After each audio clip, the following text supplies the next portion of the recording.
आकाशवाणी देहरादून से प्रस्तुत हैं प्रादेशिक समाचार। पहले मुख्य समाचार।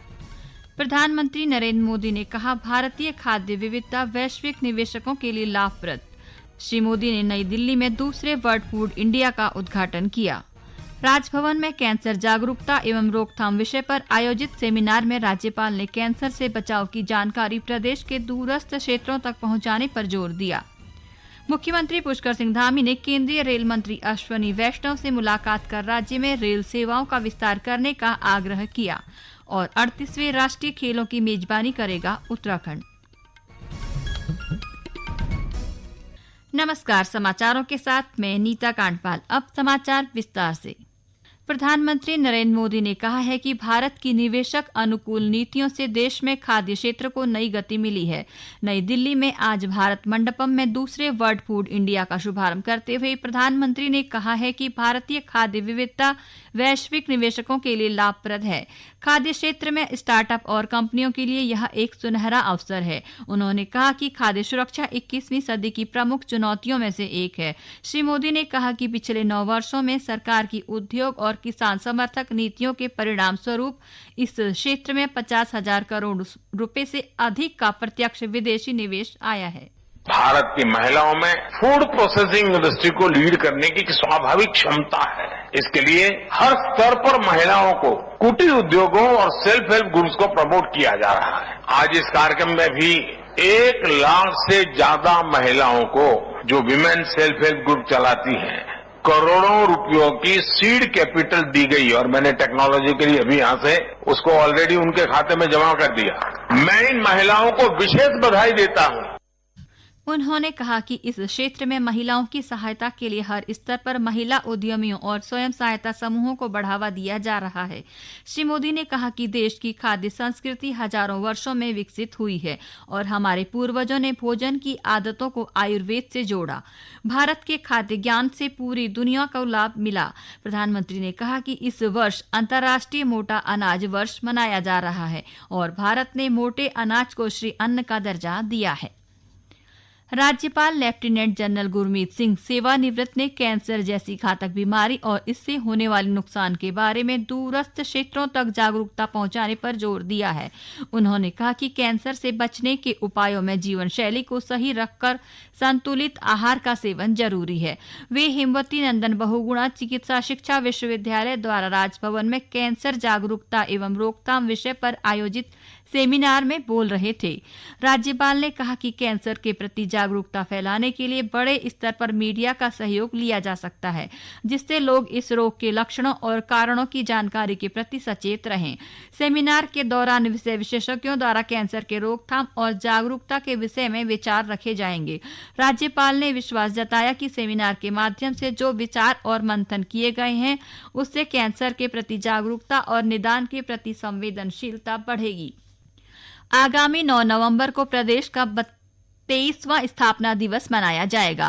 राज्य स्थापना दिवस को लेकर प्रदेश भर में तैयारियां चल रही हैं। इसी क्रम में टिहरी जिले के जिलाधिकारी मयूर दीक्षित ने राज्य स्थापना दिवस समारोह की तैयारियों के संबंध में अधिकारियों की बैठक ली। उन्होंने आयोजित होने वाले समारोह में स्वतंत्रता संग्राम सेनानियों, शहीदों और राज्य आंदोलनकारियों के परिजनों तथा चिन्हित आंदोलनकारियों को आमंत्रित करने के निर्देश दिए। उधर बागेश्वर में भी राज्य स्थापना दिवस के कार्यक्रम की रूपरेखा तय करने के लिए जिलाधिकारी अनुराधा पाल की अध्यक्षता में बैठक हुई। बैठक में राज्य स्थापना दिवस पर भव्य विकास प्रदर्शनी आयोजित करने का निर्णय लिया गया। राष्ट्रपति द्रौपदी मुर्मू के 8 नवंबर को प्रस्तावित बद्रीनाथ दौरे को लेकर चमोली जिला प्रशासन ने तैयारियां शुरू कर दी हैं। जिलाधिकारी हिमांशु खुराना ने राष्ट्रपति के दौरे के मद्देनजर सुरक्षा और अन्य व्यवस्थाओं को लेकर विभागीय अधिकारियों को आवश्यक दिशा निर्देश दिए। जिलाधिकारी ने अधिकारियों से प्रोटोकॉल के अनुसार सभी व्यवस्थाओं की सूची तैयार करने और उसके अनुसार समय से पहले ही सभी व्यवस्थाएं पूरी करने को कहा। श्री खुराना ने ड्यूटी पर तैनात सभी अधिकारियों और कर्मचारियों को फोटो युक्त परिचय पत्र जारी करने के निर्देश भी दिए। उन्होंने मंदिर समिति को मंदिर परिसर में दर्शन, पूजा और गेस्ट हाउस में अल्प विश्राम की समुचित व्यवस्था करने को भी कहा। अपर मुख्य सचिव राधा रतूड़ी ने मुख्यमंत्री की घोषणाओं के तहत किए जाने वाले कार्यों को प्राथमिकता के साथ समय पर पूरा करने के निर्देश दिए हैं। देहरादून में आयोजित बैठक में श्रीमती रतूड़ी ने कुमाऊं क्षेत्र में मंदिरों के सौंदर्यीकरण के कार्यों को मानस खंड मंदिर माला मिशन में समाहित करने के निर्देश दिए। उन्होंने पंचायती राज विभाग, संस्कृति व धर्मस्व विभाग और समाज कल्याण विभाग के अधिकारियों को योजनाओं के तहत किए जाने वाले कामों को तेजी के साथ पूरा करने को कहा। ये समाचार आकाशवाणी के देहरादून केंद्र से प्रसारित किए जा रहे हैं। मुख्यमंत्री पुष्कर सिंह धामी ने आज नई दिल्ली में केंद्रीय रेल मंत्री अश्वनी वैष्णव से मुलाकात की। इस दौरान मुख्यमंत्री ने केंद्रीय मंत्री के साथ प्रदेश के सुदृढ़ रेल कनेक्टिविटी को लेकर रेल मंत्री से बातचीत की। श्री धामी ने कहा कि प्रदेश में रेल सेवाओं का विस्तार होने से प्रदेशवासियों के साथ ही पर्यटकों को भी आवाजाही में सुविधा मिलेगी। उन्होंने कहा कि रेल सेवाओं का विस्तार होने से प्रदेश की आर्थिकी भी सशक्त होगी।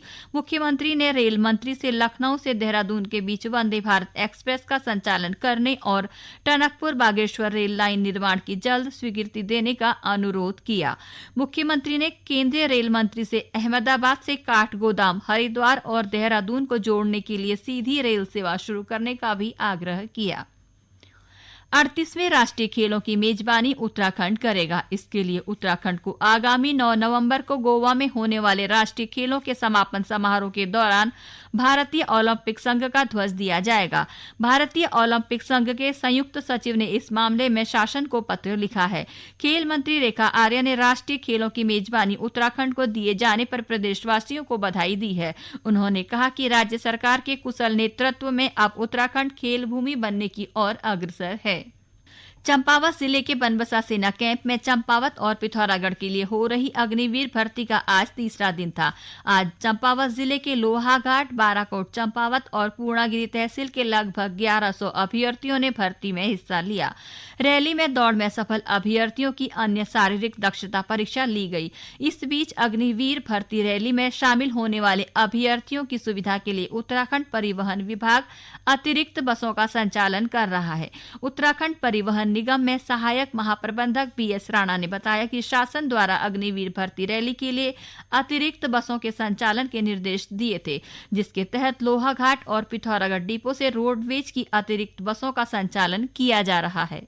अग्निवीर के लिए शासन स्तर पर जो निर्देश दिए गए थे कि एक्स्ट्रा बसें चलाई जाए, उसके लिए हमने 1 महीना पहले ही तैयारी कर ली थी और जैसे भी अभ्यर्थियों की भीड़ बढ़ती है आवश्यकता अनुसार बसों को लगा दिया जाता है। इसके अलावा जो भी अभ्यर्थी किसी तरह की कोई परेशानी होती है वो हमारा कंट्रोल रूम में सीधे बात कर लेते हैं। इससे हमारे यहाँ के पर्वतीय क्षेत्र के लोगों को किसी तरह की यात्रा का असुविधा न हो, इसके लिए पूरी व्यवस्था कर ली हमने और जैसे जैसे डिमांड आ रही है हम उसको गाड़ियों को हम लगा दे रहे हैं। उत्तरकाशी जिले में कल गंगा उत्सव का आयोजन किया जाएगा।